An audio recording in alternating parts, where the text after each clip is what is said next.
প্রধান উপদেষ্টা প্রফেসর মোহাম্মদ ইউনূসের সঙ্গে সাক্ষাৎ করেছেন কাতারের উপ-প্রধানমন্ত্রী ও প্রতিরক্ষা বিষয়ক প্রতিমন্ত্রী শেখ সৌদ বিন আব্দুল রহমান বিন Hasan Al Thani.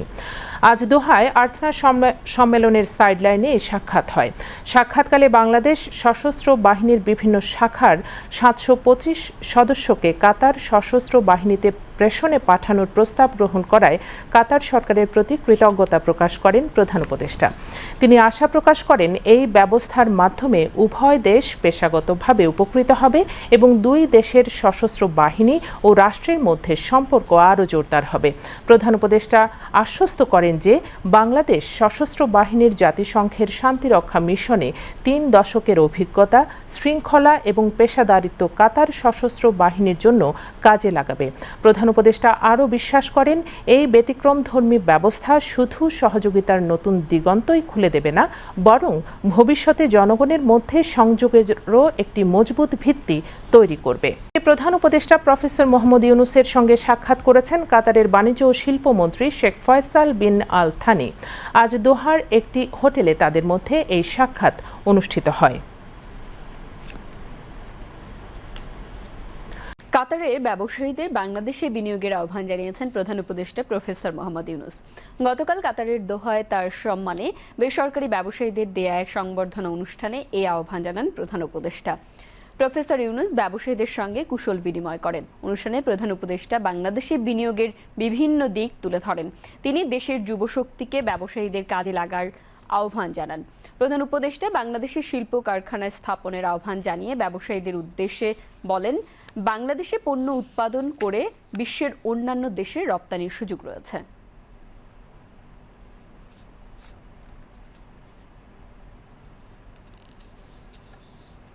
You look at Bangladesh as it is, with people and a tiny piece of land with lots of floods and everything else. But the amazing thing is we constitute a region with the Nepal on the north and Bhutan on the north, very close to our border. 7 states of India on our east. So if you take this as a kind of regional economy, integration, it can become a fantastic region. And it has to be done that way because they have no other option. And this can become a very flourishing hub of activities with young people, technology-oriented, educated, and lots of creative capacity. So that's where we are offering to everybody who are coming. And we see lots of very positive attention to Bangladesh. We are offering ourselves, make it your production hub. Forget about what you can sell in Bangladesh. Produce it here, sell anywhere in the world. You have people here. You don't have to bring people from Bangladesh to work for your factory in some other country. You build the factory where people are. And we provide all the support to make that happen. So that's our efforts right now. We want to build that economy and clean up the whole system. And that's where we are. And we need your attention just to look and examine what this is all about. Varieties of things can happen. Relocate your industry where it's happening, or bring new industry, or have a separate industry production hub. So we see that we recently had an investor summit.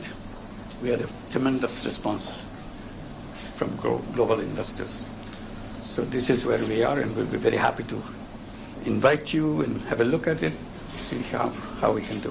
Millions and millions of young people with enthusiasm and ambition and creative power are ready to go.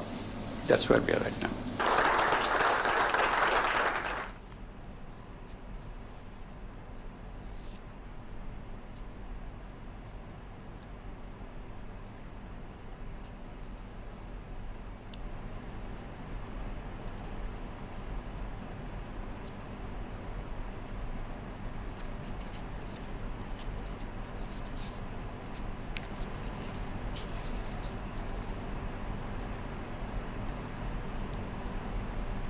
কাতারের আমিরের মা এবং কাতার ফাউন্ডেশনের chairperson Sheikh মোজা বিনতে নাসেরের সঙ্গে বৈঠক করেছেন প্রধান উপদেষ্টা প্রফেসর মোহাম্মদ ইউনূস।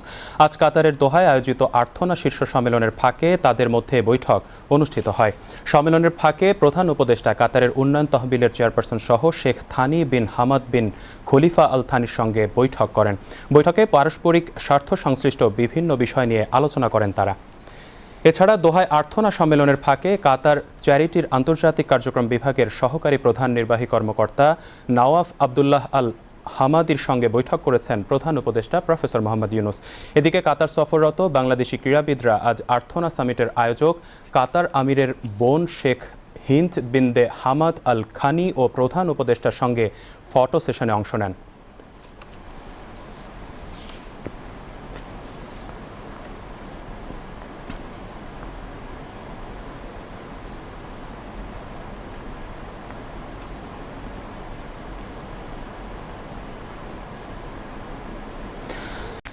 ক্ষুদ্র ঋণ ও সামাজিক ব্যবসা বিশ্বকে বদলে দিতে পারে বলে মন্তব্য করেছেন প্রধান উপদেষ্টা প্রফেসর মোহাম্মদ ইউনুস। তিনি আজ কাতারে আর্থনা শীর্ষ সম্মেলনের উদ্বোধনী অধিবেশনে দেয়া বক্তব্যে এই মন্তব্য করেন। সম্মেলনে ক্ষুদ্র ঋণ ও সামাজিক ব্যবসার মাধ্যমে কিভাবে জীবন বদলে দেওয়া সম্ভব সেই গল্প শোনান প্রধান উপদেষ্টা। শুধু বাংলাদেশ নয়, সারা বিশ্বে ক্ষুদ্র ঋণ ও সামাজিক ব্যবসার মাধ্যমে জীবন বদলে দিতে পারে।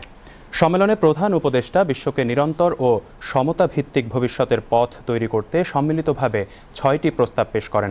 প্রধান উপদেষ্টা বলেন, বাংলাদেশ বিশ্বের জন্য আশার বাতিঘর হতে চায়।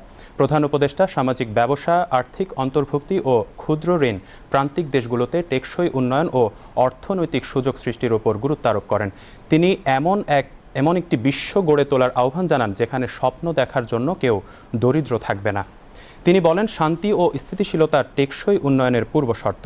ফিলিস্তিন ও রোহিঙ্গা সংকটকে বিশ্বের উপেক্ষা করা উচিত হবে না বলেও মন্তব্য করেন প্রফেসর ইউনুস। এর আগে দ্বিতীয় আর্থনা শীর্ষ সম্মেলনে যোগ দিতে কাতারের ম্যান্ডারিন ওরিয়েন্টাল হোটেলে পৌঁছালে প্রধান উপদেষ্টাকে স্বাগত জানান কাতারের মন্ত্রীসহ বিশিষ্ট ব্যক্তিবর্গ। বাংলাদেশের 4 নারী ক্রীড়াবিদ অংশ নেন কাতার ফাউন্ডেশনের সংবর্ধনায়। বাংলাদেশি নারী ক্রীড়াবিদদের পেশাগত উন্নয়নের লক্ষ্যে ক্রীড়া অবকাঠামো গড়ে তোলায় সহায়তার অঙ্গীকার করেছে কাতার ফাউন্ডেশন।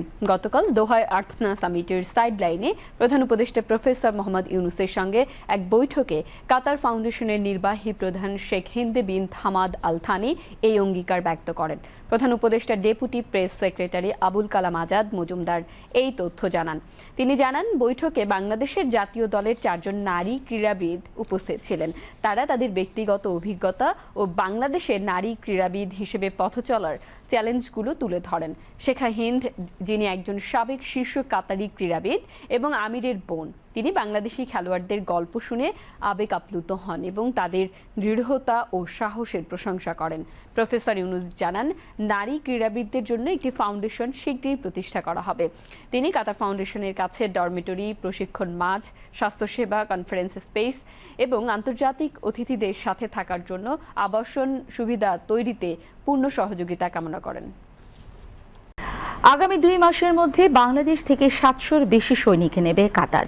আজ কাতারের দোহায় আর্থনা সম্মেলন শেষে সাংবাদিকদের ব্রিফিংকালে কথা জানান প্রধান উপদেষ্টা প্রেস সচিব শফিকুল আলম। তিনি বলেন, আর্থনা শীর্ষ সম্মেলনে প্রধান উপদেষ্টা প্রফেসর মোহাম্মদ ইউনুস সামাজিক ব্যবসা ও মাইক্রোফিন্যান্স বিষয়ে গুরুত্বপূর্ণ বক্তব্য তুলে ধরেন। প্রফেসর ইউনুস 20 মিনিটের একটা বক্তব্য দিয়েছেন। ওনার বক্তব্যের মূল বিষয়বস্তু ছিল যে কিভাবে মাইক্রো ক্রেডিট এবং সোশ্যাল বিজনেস কিভাবে মানুষের জীবনকে ট্রান্সফর্ম করে, সেটা বাংলাদেশেই হোক আমেরিকাই হোক, এই পুরো বিষয়টা উনি তুলে ধরেছেন এবং এটা কিভাবে মানুষকে হোপ যোগায় এই জিনিসটা। উনি এটাকে আরও যাতে মানুষ যাতে এটা দোরগোড়ায় যাতে পৌঁছে যায়, পৃথিবীতে যাতে সোশ্যাল বিজনেস আরও আমরা শুরু করতে পারি। সোশ্যাল বিজনেসের মূল যে কনসেপ্ট, যে স্পেসিফিক একটা ইস্যু ধরে, একটা প্রবলেম ধরে, প্রবলেমকে সলভ করার জন্য একটা সোশ্যাল বিজনেস করা, এগুলো নিয়ে উনি 20 মিনিটের একটা, আমি বলি যে চমৎকার একটা ভাষণ দিয়েছেন।